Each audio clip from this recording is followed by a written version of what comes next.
आपल्या डोळ्यांची काळजी घेणारं पोखरकर नेत्रालय आता नवीन ठिकाणी सुसज्ज आणि अद्ययावत स्कायलाइट मल्टी स्पेशालिटी हॉस्पिटलमध्ये. डोळ्यांचे विविध आजार, ऑपरेशन्स आणि उपचार आता एकाच ठिकाणी. मोतीबिंदू, काचबिंदू आणि medical retina specialist doctor Santosh Kishor Pokharkar करणार आपल्या डोळ्यांच्या सर्व समस्यांचं परिपूर्ण समाधान. ठिकाण स्कायलाइट मल्टी स्पेशालिटी हॉस्पिटल, देवाचा मळा, बालाजी अपार्टमेंट जवळ, संगमनेर. संपर्क 02425 29 91 90 आणि 8108 17 63 65.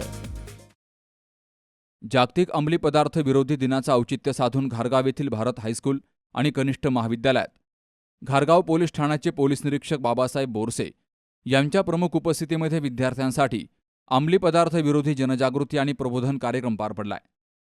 यावेळी व्यासपीठावर पोलीस निरीक्षक बाबासाहेब बोरसे, कॉन्स्टेबल प्रमोद गाडेकर, मुख्याध्यापक संजय राणे, पर्यवेक्षक शिवाजी चौधरी यांसह मान्यवरांची उपस्थिती होती. कार्यक्रमाच्या सुरुवातीला विद्यालयाच्या वतीनं उपस्थित मान्यवरांचं स्वागत करत सत्कार केला गेला. तर पोलीस निरीक्षक बोरसे यांनी अंमली पदार्थ विरोधी प्रतिज्ञेचं वाचन केलं. त्यांच्या पाठोपाठ विद्यार्थ्यांनीही प्रतिज्ञा म्हणत अंमली पदार्थांपासून दूर राहण्याचा संकल्प केलाय. दरवर्षी 26 जून हा दिवस जागतिक अंमली पदार्थ विरोधी दिन म्हणून साजरा केला जातो. अंमली पदार्थांच्या सेवनामुळे होणारे शारीरिक, मानसिक आणि सामाजिक दुष्परिणाम पोलीस निरीक्षक बाबासाहेब बोरसे यांनी विद्यार्थ्यांना समजावून सांगितले. नशेच्या आहारी न जाता निरोगी आणि सुसंस्कृत जीवन जगण्याचा संदेश त्यांनी विद्यार्थ्यांना दिलाय. नशा करणारे जे व्यक्ती आहे, मुलं आहे, ती खूप मोठ्या प्रमाणात वाढली. नशा दारूपासून पण होते. अफू, गांजा, चरस हे नावं तुम्ही ऐकून आहे सगळे, बरोबर? ऐकून आहे का? ऐकलेलं आहे का? 4-5 मुलांनी ऐकले का? 4-5च? किती मुलांनी ऐकले? हात वर करा. अफू, गांजा, चरस. गुड. ठीक आहे, हात खाली करा. हे बघा, हे जे नावं हे राक्षस आहे. हे जे आहे ना, हे राक्षस आहे. रावण बघितला तुम्ही टीव्ही मध्ये कधी? रावण कसा नाश करतो सगळ्यांचा, तसे हे जे शब्द आहे हे आपल्या जो कोणी नशा करतो त्याचं शरीराची बर्बादी करतात आणि त्याच्यासोबत त्याच्या कुटुंबाची, सर्वांची बर्बादी करतात. कारण की नशा घेणाऱ्या व्यक्तीला, त्या मुलाला काही कळत नाही. व्यसन जे असतं, व्यसन, दारू पिणारे व्यक्ती असेल किंवा तंबाखू खाणारे, गुटखा खाणारे, तिथं ते मावा भेटतो. ज्याला सवय लागली त्याची सवय सुटते का? मग हे व्यसन आपल्याला लागू द्यायचं आहे बाळा. कारण की तुम्ही आता उद्याच्या देशाचे भविष्य आहात, म्हणजे आपल्या देशाचे भविष्य आहे उद्याचे तुम्ही. आणि आता जे या नशेमुळे जे आपली पिढी जी आहे ही अशा प्रकारे उद्ध्वस्त होत चालली आहे. त्यामुळे पूर्ण आपल्या देशाचं जे चित्र आहे ते खूप भयंकर आहे. या ठिकाणी आपण एवढं सांगू शकतो की तुम्ही कुठल्याही नशेपासून दूर राहा.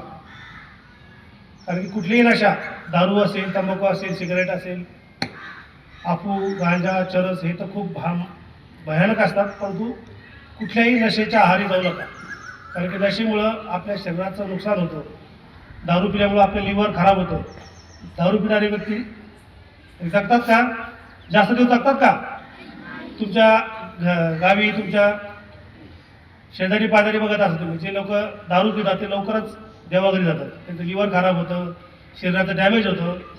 कारण की दारू हे घातक आहे आपल्या शरीराला. दारू जशी घातक आहे तसं सिगारेट, तंबाखू, गुटखा, मावा, तसेच हे जे अंमली पदार्थ आहे, गांजा, अफू, चरस, हे सर्व काही खूप घातक आहे.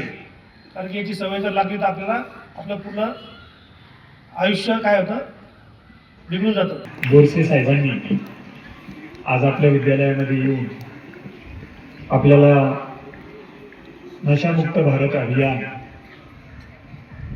या विषयावरती अतिशय सुंदर असं मार्गदर्शन केलं. त्यांच्या कर्तव्य दक्ष भावनेतून हे सुंदर असं ज्ञान आपणा सर्वांना मिळालं.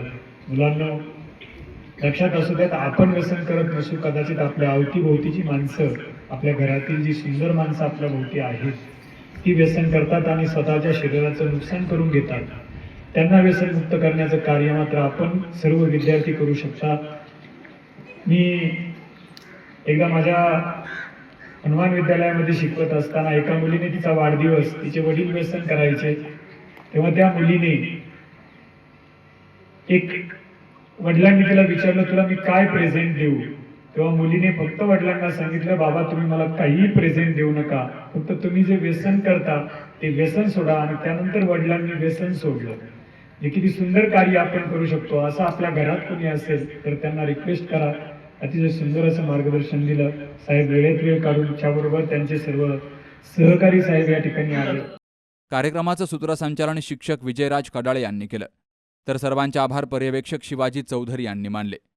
यावेळी विद्यार्थी, शिक्षक, शिक्षिका आणि शिक्षकेतर कर्मचारी मोठ्या संख्येनं हजर होते. नवनाथ गाडेकर, सी न्यूज मराठी, घारगाव. दादा, अरे 7 दिवसावर आले लग्न, सगळी तयारी झाली, पण फर्निचरचं काय? गृहवस्तू भांडार 10 ठिकाणी फिरण्यापेक्षा आपल्याला हव्या असलेल्या वस्तूंच्या हजारो व्हरायटीज एकाच ठिकाणी पाहायला मिळतात, फक्त गृहवस्तू भांडार मध्ये.